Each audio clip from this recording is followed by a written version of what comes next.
So this slide here is just really covering kind of what I see as the things we focus on these days.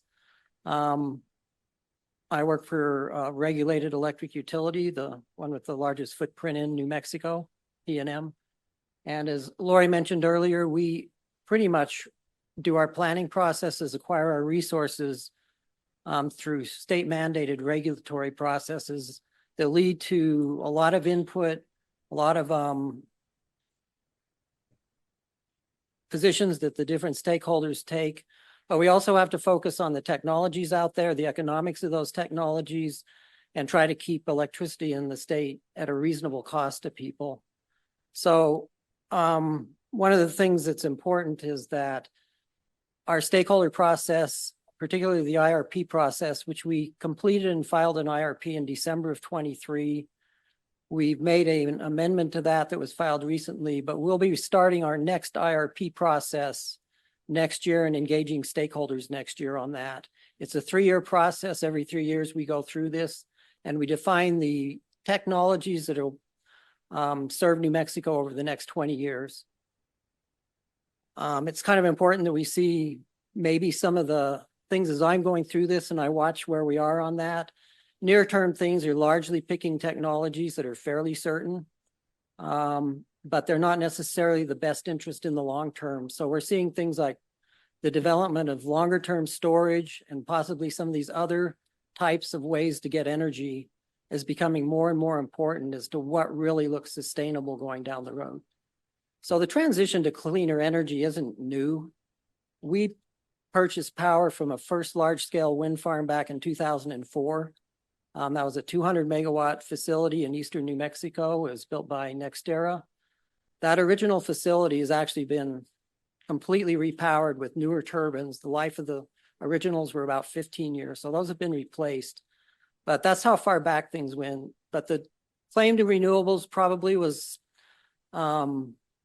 against a lot of the kinds of fuels used at the time then, but carbon was not the issue. It was more things like nitrogen, sulfur, and haze that drove a lot of the original mandates. And that's how long an RPS has been around in New Mexico, a renewable portfolio standard requirement that progressively increases the amount of renewable energy we have to have in our portfolio.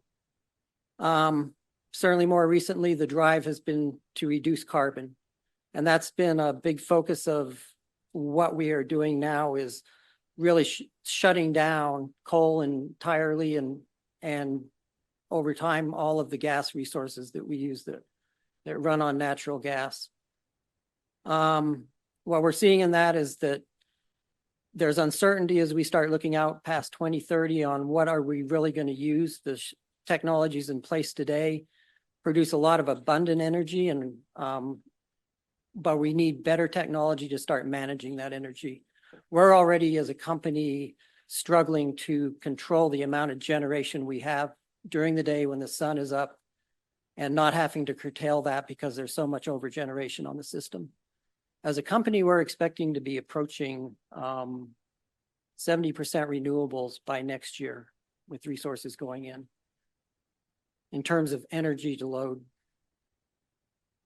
And then the other thing we're seeing that puts a lot of pressure on it is load growth demands at the current time have changed rapidly. And a lot of that's due to the data center, the AI provisions. There's just intensive demand around the nation that utilities cannot accommodate at this point in time. And there's a lot of question of how do you deal with increasing capacity and shutting down resources at the same time. Just to give an issue is make it a 2-hour battery because the equipment is designed for maximum output over a 4-hour period, and that can't be accelerated.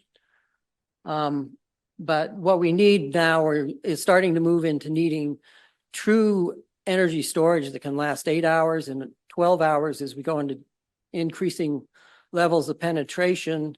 And the available technologies for wind right now are really storage is not a good option with wind with 4-hour batteries. The wind cycles don't conform to a 4-hour or a 24-hour period.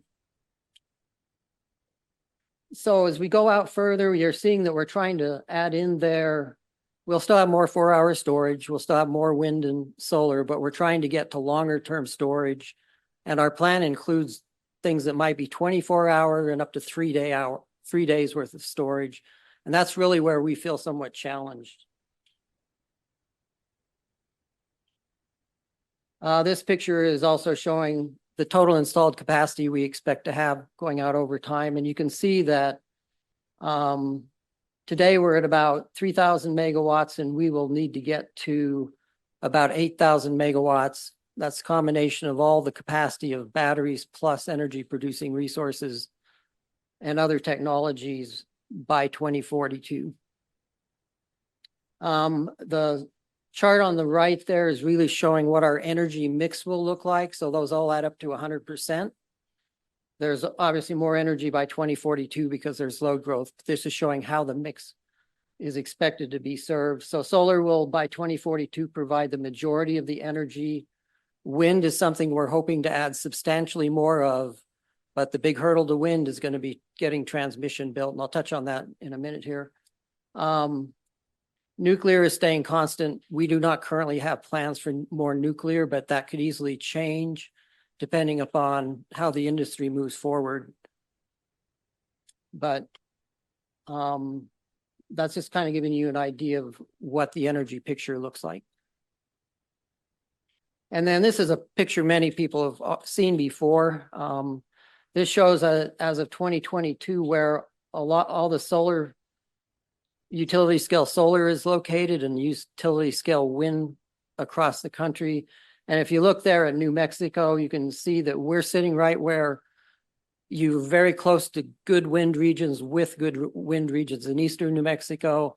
And we have a lot of good solar potential here. So New Mexico sits in an ideal place for abundant energy resources.